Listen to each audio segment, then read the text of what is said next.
YouTube friends. My name is Constance and this is Cruelty Free Musings. Welcome back to my channel. Today we are doing a beautiful things budget update. Hooray! It's been a while. I think maybe I did one in December. Maybe. Possibly it was November. It's been a long time, and I have thoughts and feelings to update you on how things are going, what I am doing with my life and with my money while I can't go out of the house. Alright, I have some very ad hoc notes on a receipt here. Because, look, my notebook's all the way in the other room. I couldn't be bothered. Okay, so I don't ever set myself to timelines for these. I am kind of toying with the concept of making my timeline either shorter, like my budget refresh, either shorter or longer. I don't know, like a month is kind of weird for me to track my purchases over. And like philosophy on time. Hope you're ready for a journey. My philosophy on time is that it is a river. It's continuous, it's flowing. I don't put a lot of emphasis on dates or the new week or the new month or the new year or birthdays. Like, yes, my birthday is a thing and I do get presents and I do buy myself presents on my birthday. And other people buy me presents also. So it's celebrated. But it's the number that's attached to my birthday is never actually important because you are continuously growing older, and then one day you become, but you don't become 1 year older on one day. You move from being one day younger to one day older. It just happens that there's a calendar year since the last time this day rolled around. Well, that's equally true of yesterday and the day before that, right? So each year is a rolling unit. This is how my brain works. Does it make sense? Probably not. I'm very strange and I'm aware of that. So, since every day is the anniversary of that day a year ago, it doesn't make a lot of sense to me to put a lot of emphasis on the day that you turn a year older, because you're always a year older than you were a year ago. It's a continuous process of getting older one day at a time. And even though you're a year, like this happens to be the anniversary of the day that you were born, but it's not that important in my frame of reference. My time scales are very long. But weirdly, I think that my budget might be better as a more amorphous thing than tied to months. And this is not set in stone by any means. This is just me thinking out loud and making thoughts real so that I can evaluate them. So my concept, my level of connectedness to time is not high. I am not very tied to the beginning of the month. It's not a natural time reference for me. It doesn't make sense on any fundamental level that we have 12 chunks of time and we call them months. I am much more inclined to track either days or much longer periods of time, like chunks of years. This is the problem with me on a budget, is it's not that I am,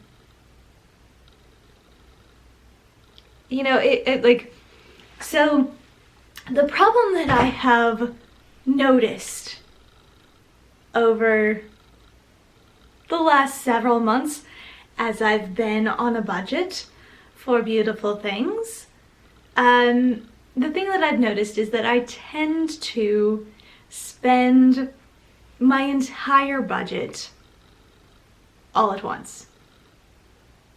I tend to do some shopping throughout the month, but then I save it all up, and as soon as my budget refreshes for the month, I'm like, okay, let's now spend my entire budget on frivolities in the next week. So it's a very feast or famine sort of perspective, I guess. It's a very feast or famine style method of consumption, where I'll have no problems with not spending money for large stretches of time, even if something that I really wanted happens to go on sale. I don't have any problem denying myself for a large stretch of time, but then I buy a lot of things all at once. That tends to be how I function with regards to my beauty budget. And because of that, it makes my relationship with shopping over the course of the month a little strange, because I'll go 3 weeks without spending any money at all, and then I'll drop $400 in a week and a half, and then I'll go back to spending no money at all. It's makes my credit card bills kind of interesting, because I also don't pay those on any kind of regular schedule, because why would I? Not tied to time, remember? It's like, oh, it's Sunday. I generally do a thing called paying off the credit card on a Sunday early in the month. And that's my relationship with my credit card. It's like, oh, it's Sunday. I guess I should pay off the credit card. Check on the credit card. See how we're doing. Are there any unexpected expenses? No? All right, good. No one nefarious has gotten hold of my credit card. Good. Excellent. Just me and Bear. We're fairly good stewards of it. So that is a thought. I might be reframing my budget more amorphously, with less definition and shape at some point in the future. It's not something that I've thought about enough to declare firmly that I'm going to do it in this video. But some changes that are happening with my budget, get excited.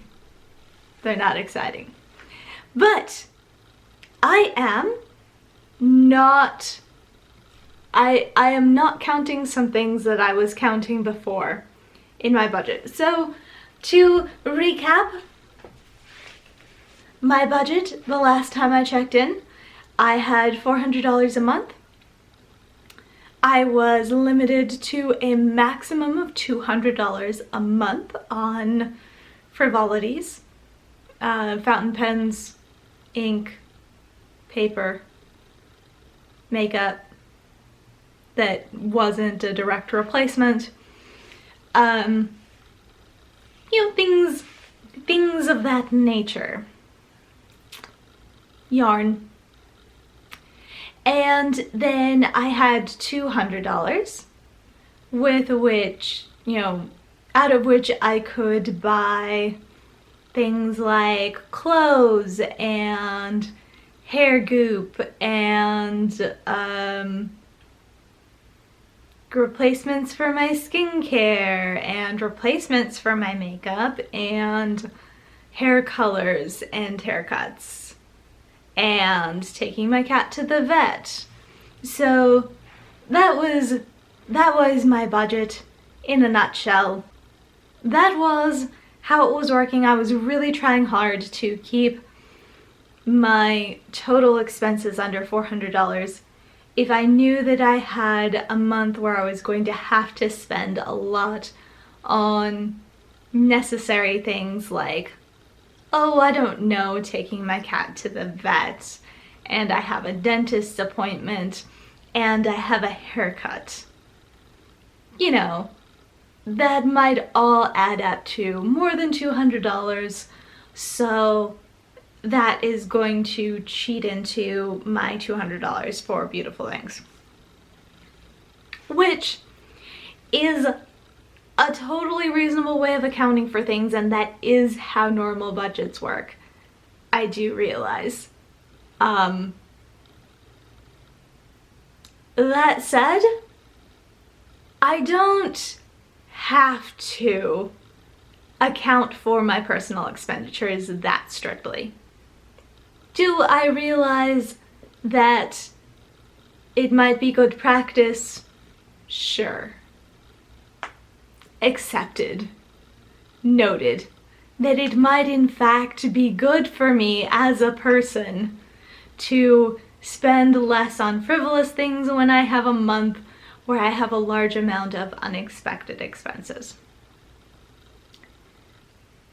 That said, I have the luxury of not needing to do that. And I am also in a place I've realized over the last, certainly over the last month and a half or so, I am in a place where I am not necessarily spending money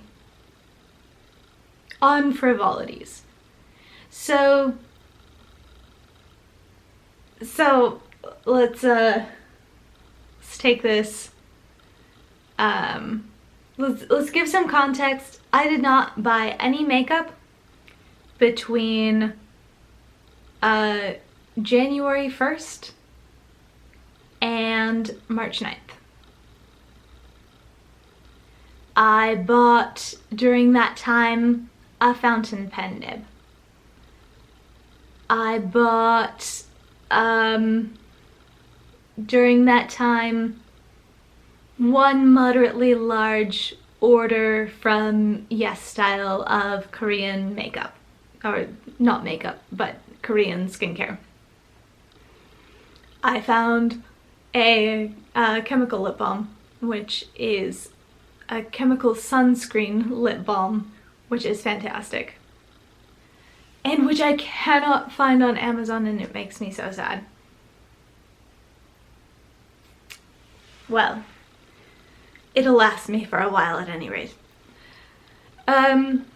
So for 2 months, well, for 1 month, I really didn't spend my frivolities money like, yes, I did spend money on things like, oh, for example, Scentbird. I have discovered perfume subscriptions. I love it because I only add perfumes that I think will appeal to me to my queue, and as I rate them, they recommend others for me, and I think that that's great. I have a lot of very specific tastes in both tastes. I have very specific skin chemistry. Perfumes are very strange for me, and perfumes that have a lot in common will sometimes, like, if you're just comparing notes, they'll sometimes smell very different on me. But I have I've been tracking for a while what kind of notes I like and what smells good on me and what lasts. And I have a decent sense of perfumes, and so far I am pretty happy with my Scentbird subscription and being able to choose samples of perfume to wear and enjoy and discover new scents. I have decided that pretty much the only thing that I care about cruelty-free wise is selling in China. If a brand sells in China, it's off my list. That said, if a perfume is sold in China, I'm not going to buy a full size of it, but I am okay with buying it off of Scentbird once. That seems fair to me. So if a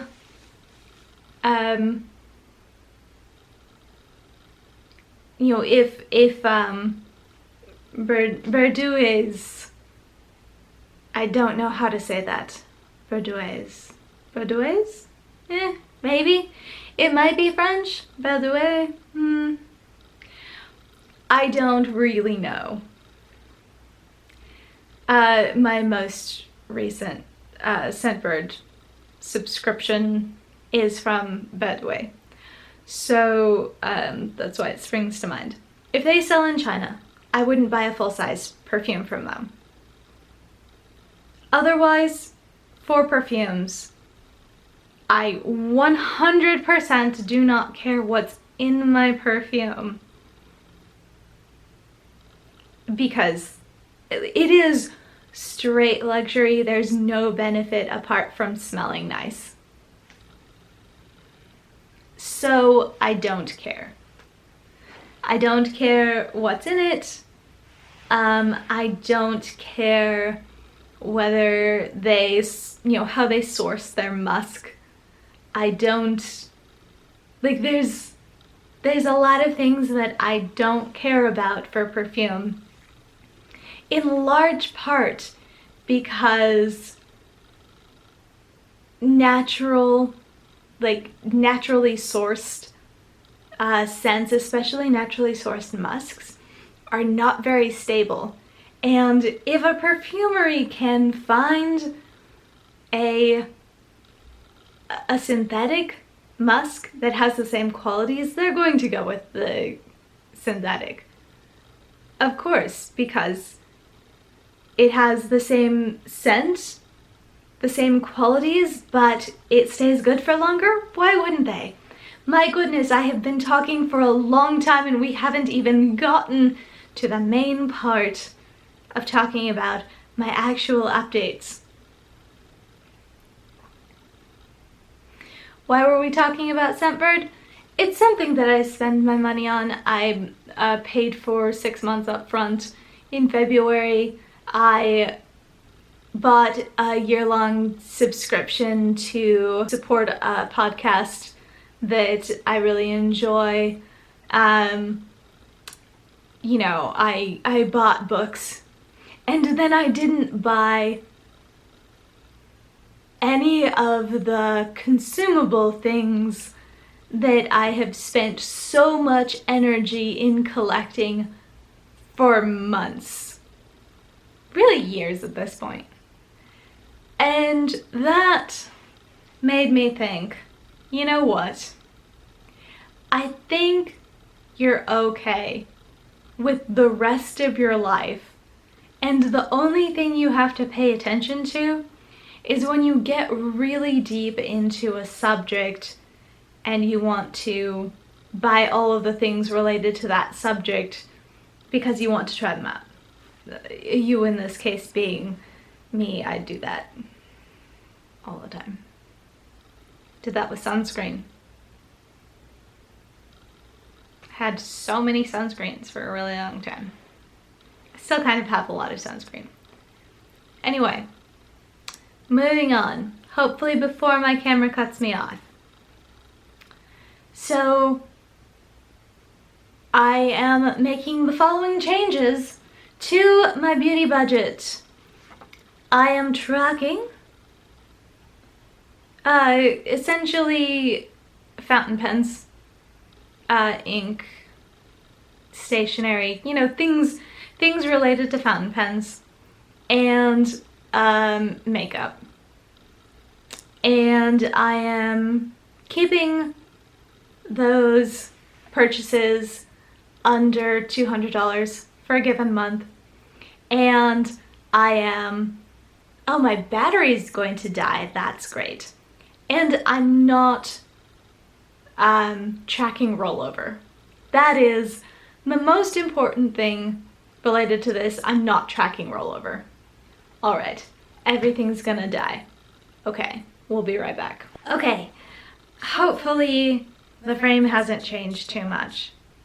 I completely messed up my tripod while I was taking off my camera, so that was fun. Okay, so I am tracking fountain pens and impedimenta, and I'm tracking makeup, and I am leaving myself flexibility to move anything that I am currently not tracking into money that I am tracking how much I, you know, a category that I am tracking how much I spend on it. Because I do the thing where I get obsessed with learning everything on a topic, and then I want to buy all of the things that are related to that topic. I did it with colorful calligraphy pens, the Tombow dual brush pens that people use for calligraphy and line variation. Yeah, I have a bunch of those for reasons. I got way into fountain pens, and I have a bunch of those. I have a bunch of ink for fountain pens. I have a bunch of notebooks. Notebooks have always been a weakness of mine. There is something supremely tempting about a notebook. I did it for sunscreens. So, like, there's really nothing that I can't get way into and spend all of my free time shopping for the next thing and not actually enjoying what I have. So, since that's a tendency, I am leaving myself with flexibility. I need to practice noticing what I'm obsessing over and making sure that I don't overspend on that. So, fountain pens and makeup are still at the top of that list for right now. Maybe at some point, the thing that is at the top of that list is hyaluronic acid serums. And then I would track how much I spent on hyaluronic acids. And I would make sure that that was less than $200 together with everything else that I was spending frivolously on, which might include, I don't know, embroidery kits. and knitting needles. Yeah, I have a lot of interests, okay? So what I'm not tracking right now, clothes, hair, products. If I was able to go to the salon right now, I would not be tracking cut and colored, but I just bought a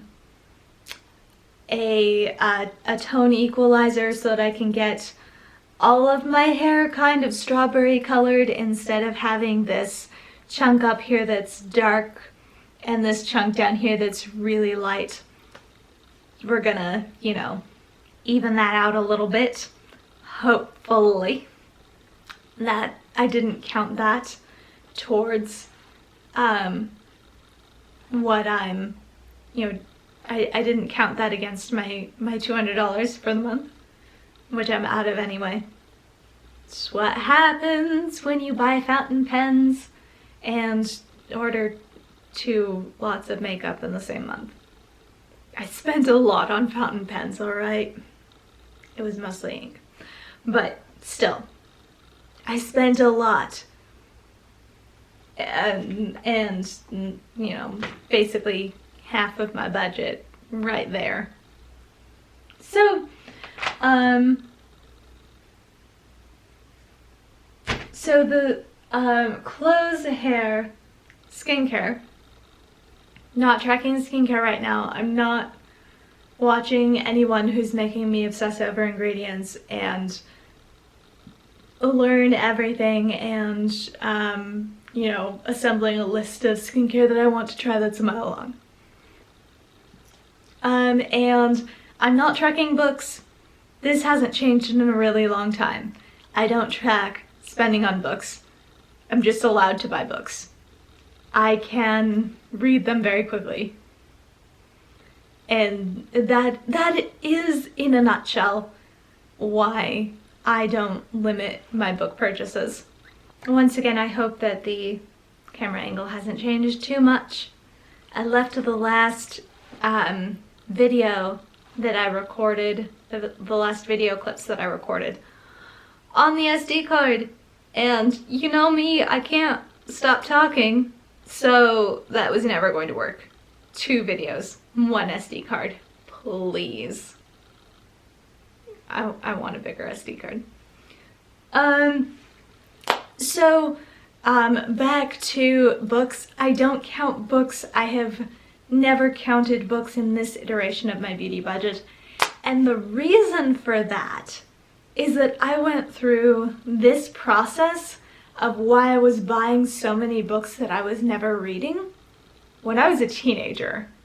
And I developed a lot of excellent habits that are still with me to this day, and I have a lot of mechanisms for not buying books that I'm not going to read. Do I still buy more books than I can have read at any given time? Yes. But I am genuinely interested in all of them. I don't make very many bad purchasing decisions. I just, you know, I download a few too many free for Prime members books. That's essentially what happens. I don't spend my own coin on buying a bunch of books that I'm never going to read. I spend Prime credits on books that I'm never going to read. But I'm getting better at that also. You know, just because a book exists and I can read it for free does not mean that I should. See every public library ever.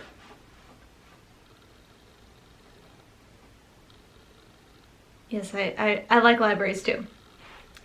So this budgeting process is designed to get me to the same place with all of my interests as I am with books, where I don't buy things that I'm not going to use. So I have a lot of flexibility with my rules. Categories can move into and out of what I'm tracking and what I'm not tracking very easily. And if I'm not tracking it, I still spend the money on that. It still comes out of my checking account, but it doesn't go against my monthly budget. Alright, and let's talk about, speaking of books, let's talk about what changed in the last 3 months-ish. We're nearing the end of March, and I really haven't spent a lot since the beginning weeks of January. I have not been overspending like I used to on just everything that sparked my fancy. So I've been reading a lot more, which is good because one, reading is one of my enduring interests. I am always interested in learning, and books are a great way to learn. And I'm a very fast reader, so if I want to read something frivolous, I can usually read it in less than a day. So, and I typically do read my frivolous books in less than a day. Because I get obsessive with things that I find interesting. If I'm reading something for entertainment, that gets obsessed over. Also, it's just how it is. Because I am reading more, I am more interested in and engaged with the slow entertainment in my life. What is slow entertainment? Well, knitting is slow entertainment. For example, I have been knitting a decent amount. Other things that are slow entertainment, putting on makeup. Putting on makeup is a slow entertainment. I enjoy playing with color and finding ways to enhance my features, and makeup lets me do both of those things. And it pretty much takes 20 minutes minimum. And if I'm doing the most, that might take more like an hour. It's a time investment to play with makeup. It's not something that I'm willing to do. Oddly enough, it's not something that I'm willing to do when I have to leave the house super early in the morning. I would rather sit on the couch with my coffee than come in here where I store my makeup and put pretty things on my face.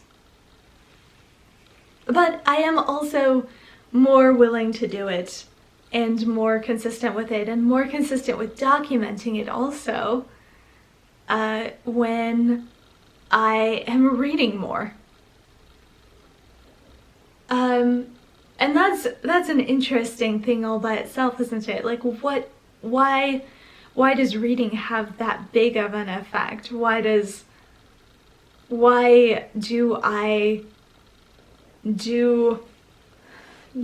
one slow activity affect all of these other activities in my life and all of these other interests? And the main one is that reading is work. You can't really do it with anything else going on. I can't. I mean, I can read when someone is talking or when there's a video going on in the background, but I have to like tunnel vision focus on reading.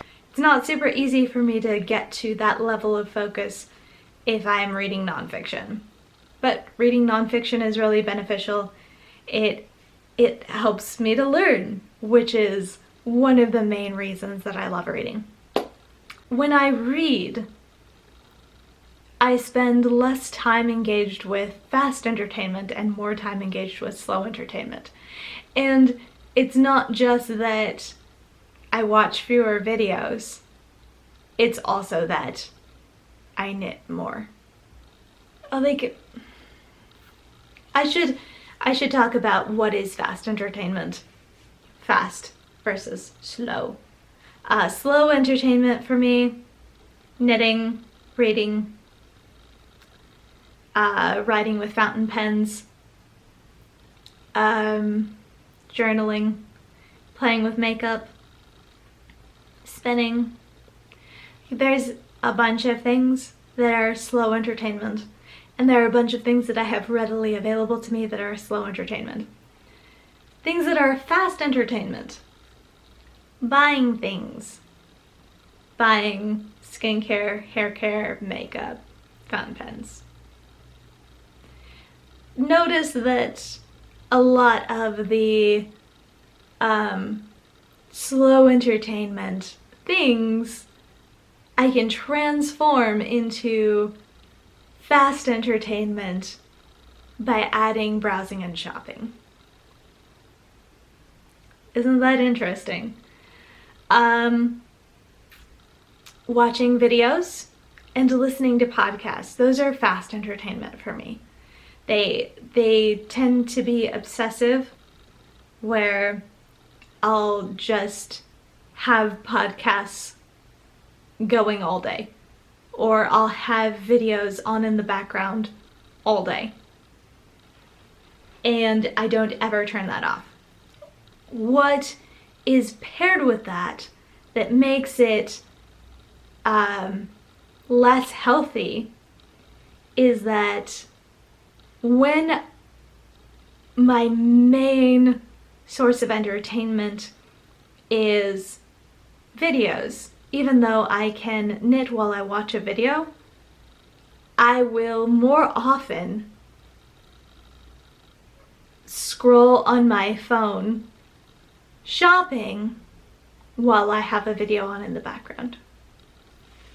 So that pairing makes, and the same to a lesser extent for podcasts.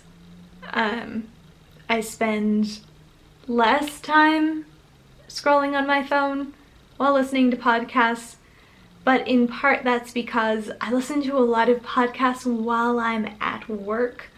So I'm not necessarily listening to the podcast as much as I am thinking about what problem I'm trying to solve for my computer.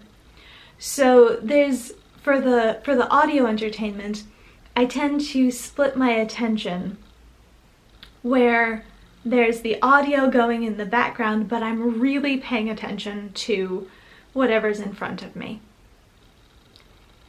And typically, to stay engaged with a fast activity, I can't stay focused on a slow activity if a slow activity is in front of me.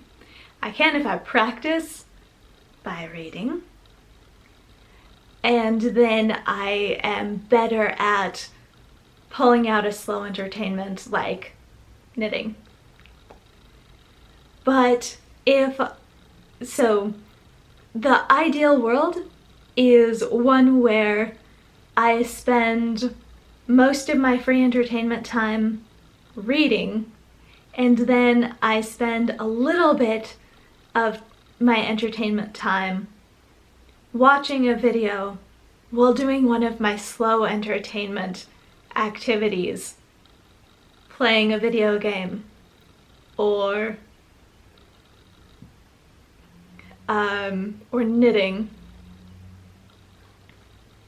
Putting on makeup, that's more of a, I can listen to podcasts while I put on makeup, but typically that doesn't pair well with videos for me because I'll go down the rabbit hole with the videos and then get distracted from my makeup. So like I'll get pulled to the same speed. Videos are the most, like the most on-demand entertainment where you can get sucked in the most. So typically the entertainment that I pair with that is also the fastest, the most immediate gratification, shopping high. So this has been a really interesting thing to learn about myself over the last couple of months. I hope you've enjoyed this.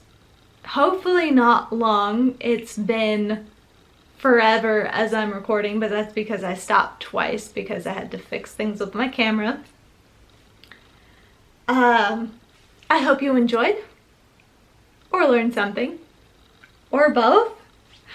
Like, comment, subscribe, do whatever you feel like. Thanks for watching and goodbye for now.